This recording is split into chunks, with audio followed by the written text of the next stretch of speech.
आज अतिशय आनंदाची गोष्ट आहे की कुंभमेळ्याच्या विविध कामांचं भूमिपूजन आपण केलेलं आहे।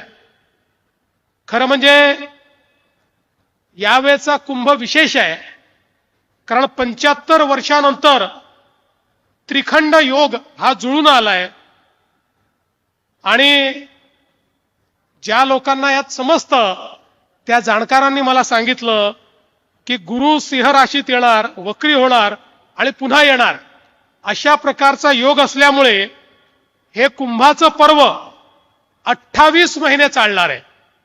31 ऑक्टोबर 2026 पासून 24 जुलै 2028 पर्यंत यावेळेचा कुंभ चालणार आहे। सुमारे 40 ते 42 विविध पर्वस्नान आणि महत्वाचे अमृत स्नान हे या कुंभामध्ये होणार आहे आणि यातलं पहिलं अमृत स्नान हे 2 ऑगस्ट 2027 या रोजी होईल। आपल्याला सगळ्यांना कल्पना आहे की यावेळी प्रयागराजला जो कुंभ झाला, या कुंभाने भारतामध्ये प्रधानमंत्री मोदीजींच्या नेतृत्वात सांस्कृतिक पुनर्जागरणाची जी एक मोहीम चाललेली आहे त्याचं प्रत्यंतर हे आपल्याला त्या कुंभमेळ्यामध्ये पाहायला मिळालं आणि जगातला सर्वात मोठा आस्थेचा महाकुंभ हा प्रयागराजला झालेला आपण बघितला।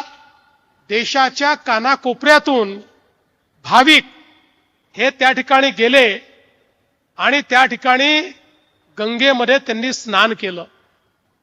याच कुंभाच्या परंपरेमध्ये नाशिक आणि त्र्यंबकेश्वरचा कुंभ हा देखील असाच एक पवित्र कुंभ मानला जातो।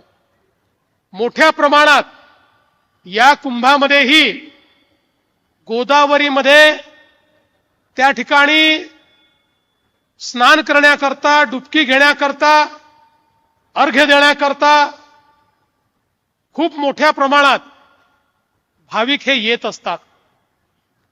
प्रयागराज आणि नाशिक त्र्यंबकेश्वर मधला फरक एवढाच आहे, प्रयागराजमध्ये जो कुंभ होतो त्याकरता गंगा तीरी 15,000 हेक्टर जागा आहे आणि नाशिक आणि त्र्यंबकेश्वर जो कुंभ होतो इथे एकत्रितपणे आपल्याजवळ 500 एकर जागा। त्यामुळे अतिशय कमी जागेमध्ये हे संपूर्ण व्यवस्थापन नाशिक आणि त्र्यंबकेश्वर मध्ये आपल्याला करावं लागतं।